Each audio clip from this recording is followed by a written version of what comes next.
아버지의 환갑이 석 달 앞으로 다가왔을 때부터 저는 혼자였어요.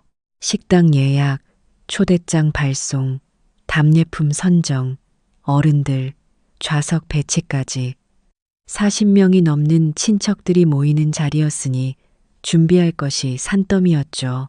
퇴근하고 집에 돌아와서도 노트북을 펴놓고 하나하나 체크리스트를 채워나가는 저를 보며 남편은 단 한 번도 내가 뭘 도와줄까 하고 물어본 적이 없었어요. 저는 병원 원무과장으로 일하면서 낮에는 환자 민원을 처리하고 밤에는 친정 아버지 환갑 준비를 하는 이중 생활을 2달째 이어오고 있었어요. 잠을 줄여가며 일정을 맞추다 보니 몸무게가 3kg나 빠졌지만 남편 눈에는 그런 것조차 보이지 않는 것 같았죠. 환갑 전날 밤 저는 답례품 포장을 마치고 아버지가 입으실 한복이 제대로 수선됐는지 다시 한번 확인하고 있었어요. 그때 소파에서 TV를 보던 남편이 무심하게 입을 열었어요. 내일 몇 시에 출발해? 저는 손을 멈추고 남편을 쳐다봤어요. 3달 전부터 이날 일정을 캘린더에 공유해뒀는데 마치 처음 듣는 사람처럼 묻는 그 표정이 참 가관이었죠. 11시까지 식당에 도착해야 해요. 당신이 먼저 가서 어른들 맞이 좀 해줄 수 있어요? 사위가 입구에 있어야 어른들이 좋아하시잖아요. 남편은 채널을 돌리며 짧게 대답했어요. 알았어. 그런데 선물은 당신이 다 챙겼지? 저는 잠시 말을 잃었어요. 혹시 준비했나 싶어 일부러 묻지 않고 있었는데 그 한마디로 모든 게 명확해졌죠. 저는 최대한 감정을 억누르며 말했어요. 당신이 직접 드리고 싶은 건 없어요? 아버지 환갑인데 사위로서 봉투 하나 정도는. 봉투? 당신이 이미 챙기지 않았어? 저는 더 이상 말을 잇지 않았어요. 그날 밤 혼자 백화점 온라인몰에 접속해 아버지가 좋아하시는 브랜드의 지갑과 건강기능식품을 주문하면서 남편 이름도 카드에 함께 올렸어요. 안 그러면 아버지가 사위 걱정하실 것 같아서요. 그게 더 비참했어요. 환갑 당일 식당에는 친척들이 일찍부터 모여들기 시작했어요. 저는 오전부터 식당에 나가 꽃장식을 확인하고 뷔페 메뉴 세팅을 도왔어요. 어머니는 한복을 곱게 차려입고 오셨는데 딸 고생시키는 게 미안하다며 계속 눈시울을 붉히셨죠. 이렇게까지 안 해도 됐는데 우리 딸 너무 힘들었겠다. 저는 어머니 손을 꼭 잡았어요. 엄마, 아버지 환갑인데 당연히 이렇게 해드려야지요. 오늘만큼은 아무것도 하지 마시고 그냥 예쁘게 앉아 계세요. 손님들이 하나둘 채워지던 오후 1시. 남편은 아직도 나타나지 않았어요.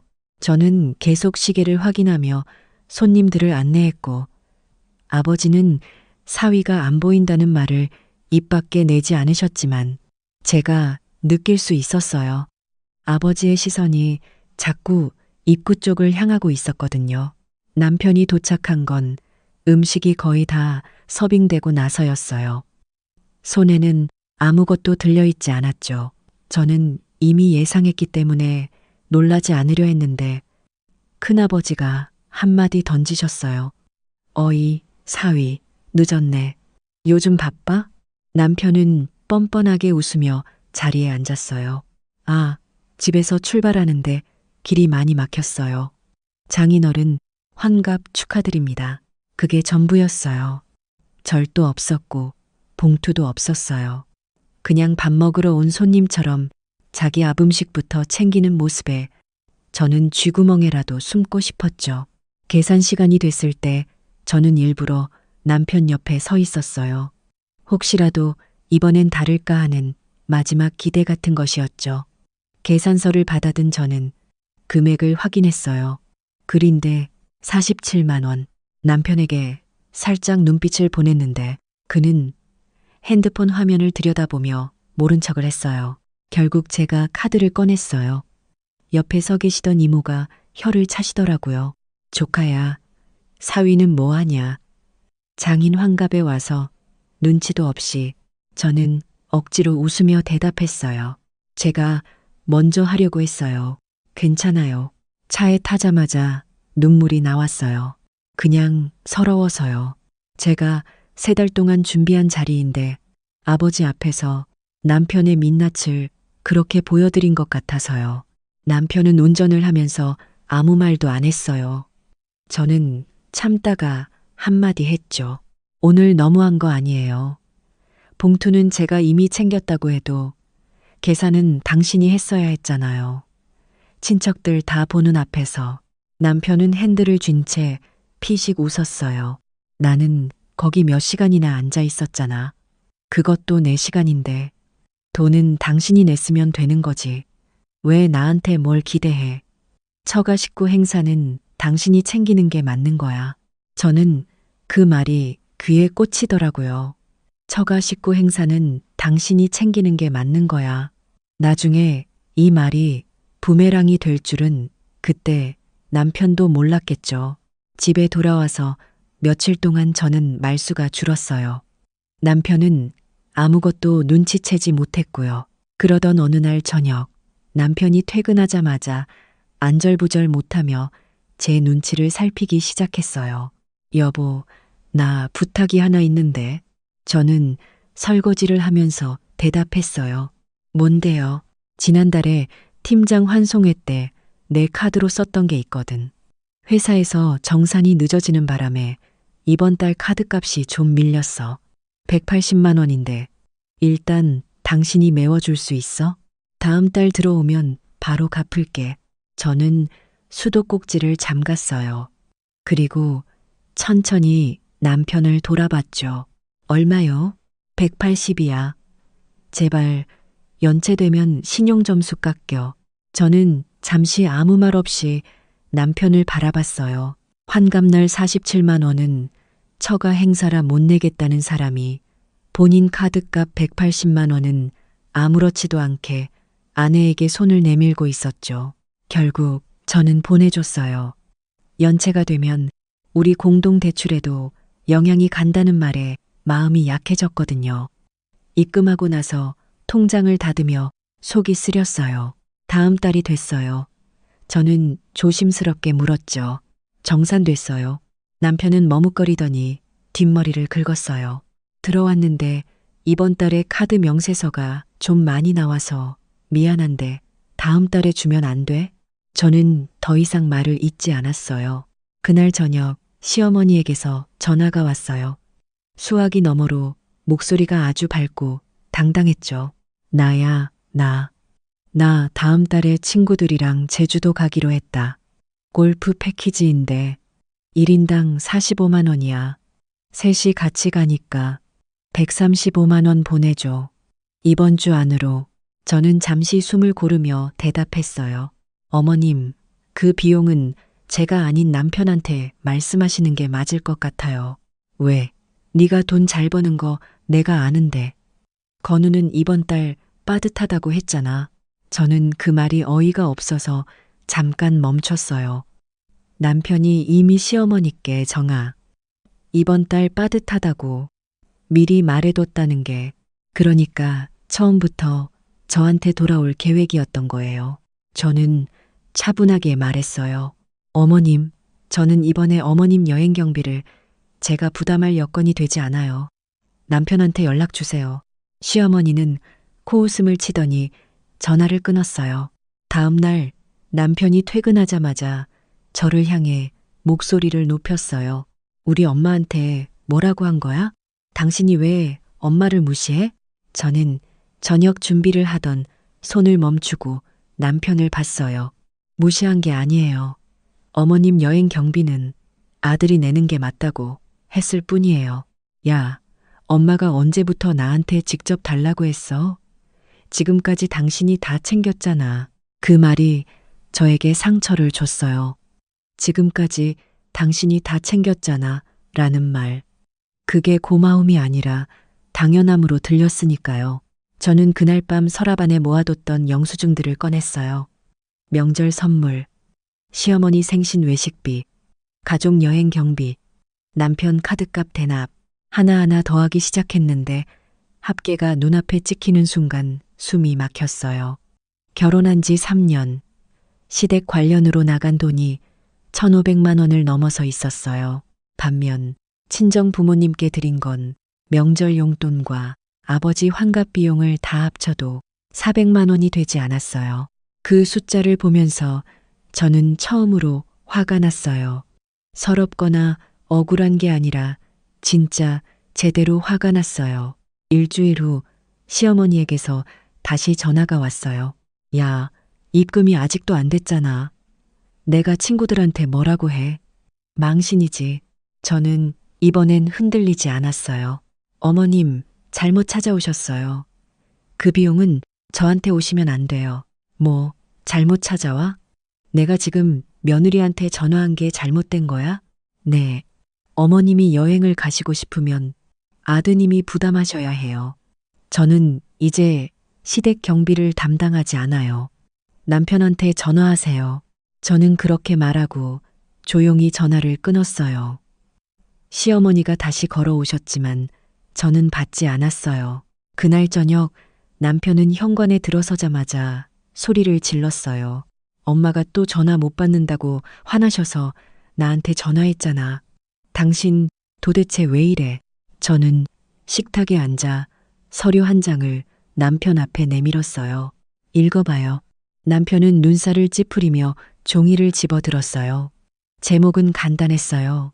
가게 운영 방식 변경 통보. 남편의 눈이 빠르게 내용을 훑어 내려갔어요.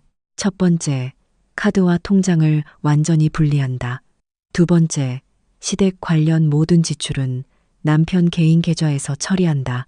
시어머니 용돈, 명절 선물, 각종 경조사비, 여행 경비 포함. 세 번째, 친정 관련 지출은 아내 개인이 부담한다. 네 번째, 배우자 동의 없는 제3자 금전 거래 발생 시 배우자에게 책임을 물을 수 없다. 다섯 번째, 배우자의 카드나 통장을 빌려 사용하는 행위는 일절 금지한다. 시행일, 오늘. 남편은 종이를 내려놓으며 목소리를 높였어요. 이게 뭐야? 부부가 의논도 없이 이런 걸 혼자 만들어서 통보해? 우리가 남이야? 저는 차분하게 말했어요. 당신이 먼저 말했잖아요. 처가 식구 행사는 내가 챙기는 게 맞는 거라고. 맞는 말이에요. 그러니까 거기서 한 발 더 나아가서 각자 부모님 관련 지출은 각자가 책임지는 거예요. 당신이 정한 원칙이잖아요. 저는 그걸 문서로 만들었을 뿐이에요. 남편은 할 말을 잃은 것처럼 입을 뻐끔거렸어요. 그러다가 다시 소리를 질렀죠. 당신 엄마 환갑이랑 우리 엄마 여행이랑 같은 게 어딨어. 말도 안 되는 소리 하지 마. 왜 달라요? 달라. 그냥 달라. 저는 노트북을 열어서 지난 3년간의 지출 내역을 정리한 표를 남편 앞으로 돌렸어요. 이게 달라요. 시댁 관련 지출 합계 1,520만 원, 친정 관련 지출 합계 380만 원, 제가 부담한 금액이요. 그 중에서 당신이 직접 낸 건 명절 때 어머님 드린 용돈 합쳐서 250만 원이에요. 이 숫자가 같은 건지 달라 보이는지 한번 잘 보세요. 남편은 화면 속 숫자를 보면서 아무 말도 못했어요. 저는 자리에서 일어나며 덧붙였죠. 내일부터 어머님 연락은 당신이 직접 받으세요.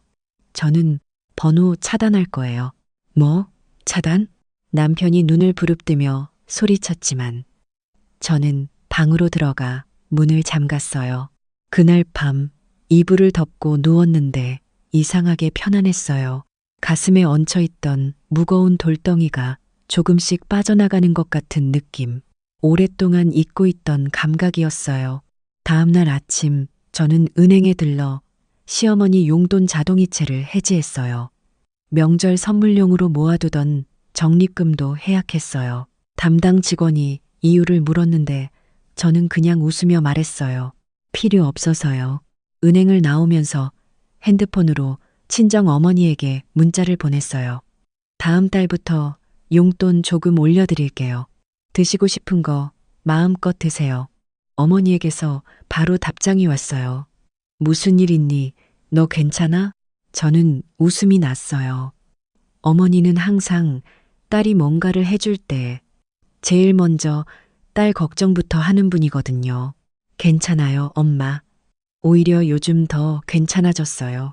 이틀 뒤 남편이 퇴근하고 와서는 거실 소파에 풀썩 주저앉더니 저를 불렀어요. 목소리가 이전과 달리 기어 들어가는 것 같았죠. 여보, 나 사실 말 못한 게 있어. 저는 TV를 보면서 대답했어요. 뭔데요? 남편은 한참 머뭇거리다가 입을 열었어요. 우리 엄마, 이번에 제주도 가는 거 사실은 그냥 여행이 아니야. 무릎 치료 때문에 거기 유명한 병원이 있어서 가는 거거든. 돈이 좀 더 들어. 치료비 합치면 300이 넘을 것 같은데. 저는 리모컨을 내려놓으며 남편을 봤어요. 그래서요. 그러니까 이번 한 번만. 저는 잠시 그를 바라보다가 말했어요. 어머님 치료비는 어머님 아들이 내야죠. 저는 이미 말씀드렸어요. 남편의 얼굴이 굳어졌어요. 내가 지금 여력이 없잖아. 당신은 알잖아. 당신 여력이 없으면 어머님 치료를 다음으로 미루거나 대출을 받거나 형제들이랑 나눠서 내야 해요. 저는 그 방정식에 없어요. 남편은 한동안 아무 말 없이 앉아 있다가 방으로 들어갔어요. 그 다음 날부터 시어머니의 공세가 시작됐어요. 제 번호로 연락이 오지 않으니까 남편을 통해 메시지가 전달됐어요. 엄마가 며느리한테 사과한다고 해서 이번 한 번만 도와줘. 저는 설거지를 하면서 대답했어요.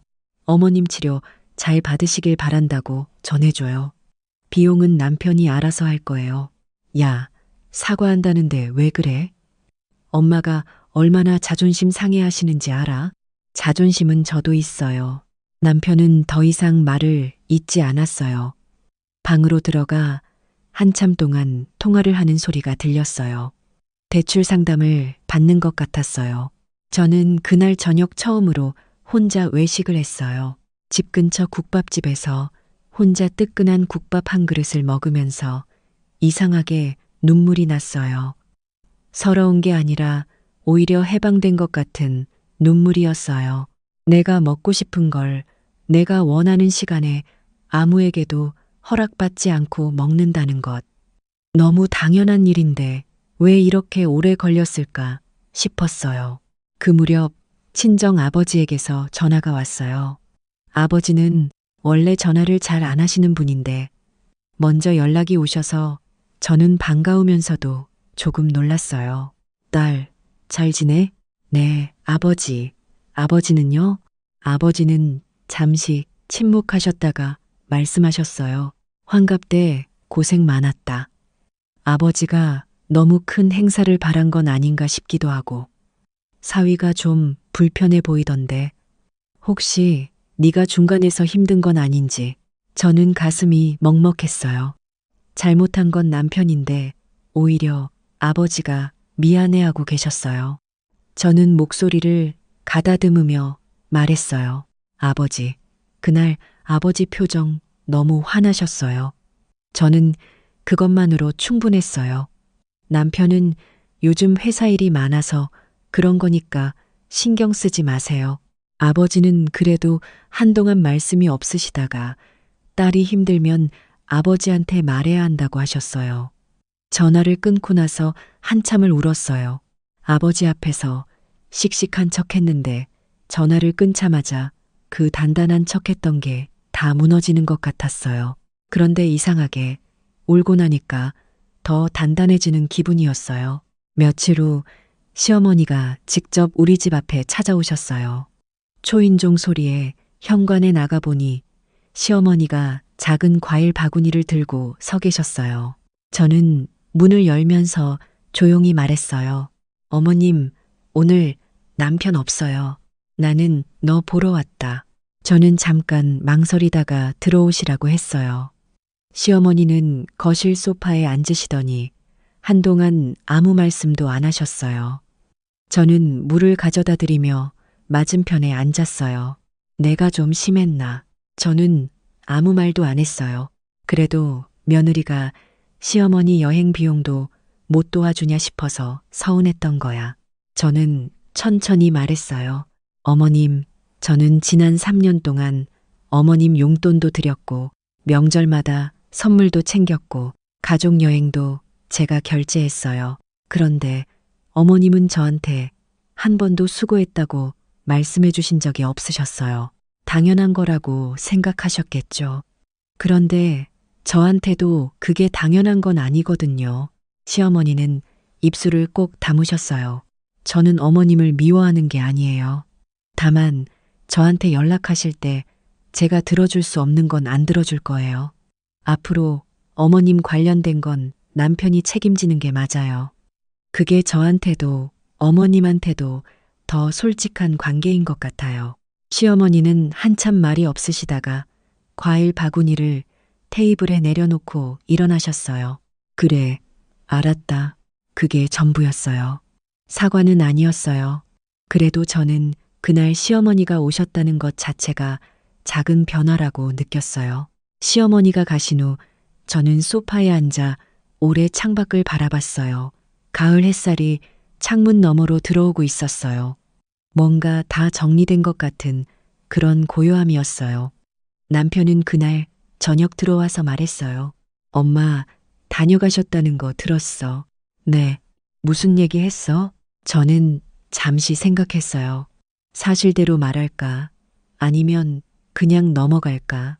저는 사실대로 말하기로 했어요. 어머님이 서운하셨다고 하셨어요. 저는 제가 그동안 어떻게 해왔는지 말씀드렸어요. 남편은 아무 말도 하지 않고 식탁 앞에 앉았어요.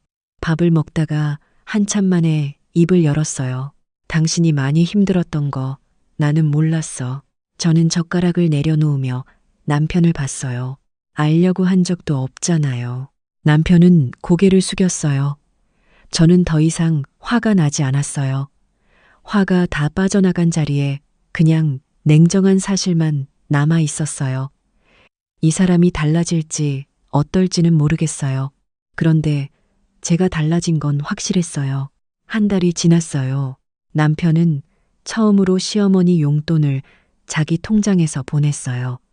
시어머니 제주도 여행 경비도 대출을 받아 마련했다고 들었어요. 명절 선물도 남편이 직접 주문했어요. 처음엔 모르는 게 너무 많아서 저한테 물어봤는데 저는 방법은 알려줬지만 대신 해주지는 않았어요. 그 사람이 배워야 할 것들이었으니까요. 저는 그 시간 동안 제가 맡은 병원 원무과 인력 개편안을 마무리했어요. 3개월 전부터 준비하던 프로젝트였는데 원장님이 검토해 보시더니 바로 시행하자고 하셨어요. 덕분에 조금 이른 성과급이 나왔어요. 통장에 찍힌 숫자를 보면서 저는 조용히 웃었어요. 이 돈은 온전히 제 것이에요. 아무도 빌려가지 않는 제 돈. 저는 그날 친정 부모님을 모시고 나가 저녁을 대접했어요. 아버지가 좋아하시는 생선구이 집으로 갔어요. 아버지는 혈색이 좋아졌다며 흐뭇해 하셨고 어머니는 제 손을 잡고 오래 계셨어요. 요즘 얼굴이 좋아 보인다. 뭔가 달라졌어? 저는 어머니 손을 꼭 쥐며 말했어요. 달라졌죠. 저한테 잘못 찾아오는 사람들한테 이제 제대로 말하거든요. 잘못 찾아오셨다고요. 어머니는 뭔 소리냐는 표정을 지으셨지만 제 눈빛을 보시더니 빙긋 웃으셨어요. 그래, 우리 딸 잘했다. 남편은 요즘 저한테 함부로 말하지 않아요. 예전처럼 처가 일은 당신이 알아서 하라는 소리도 안 해요. 시어머니도 제 번호로 직접 연락하지 않아요. 제가 차단을 풀긴 했어요. 그런데 시어머니도 아시는 것 같아요. 이제 이 번호로 돈 얘기를 꺼내면 제가 어떻게 말할지 잘못 찾아오셨어요. 라고 할 거라는 걸요. 관계가 나빠진 건 아니에요. 오히려 더 솔직해졌어요. 저한테 기대하지 않으니까 실망도 없고 저는 억울함 없이 살 수 있으니까요. 며칠 전에 친한 동료가 저한테 물었어요. 요즘 뭔가 다르다고 눈빛이 강해진 것 같다고요. 저는 잠깐 생각하다가 말했어요. 내 자리를 찾은 것 같아요. 오래 걸렸지만요. 동료가 웃으며 물었어요. 어떻게 찾았어요? 저는 웃으며 대답했어요.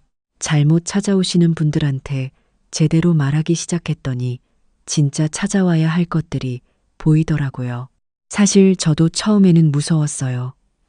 남편이 화내고 시어머니가 서운해하시고 관계가 다 끊어질까봐. 그런데 막상 해보니까 끊어진 건 없었어요. 오히려 가짜였던 것들이 빠져나가고 진짜만 남은 느낌이었어요. 가족이라는 이름으로 한쪽이 계속 감당해야 하는 관계는 사랑이 아니에요. 저는 이제 그걸 알아요. 그리고 그걸 알기까지 너무 많은 것을 내줬다는 것도요.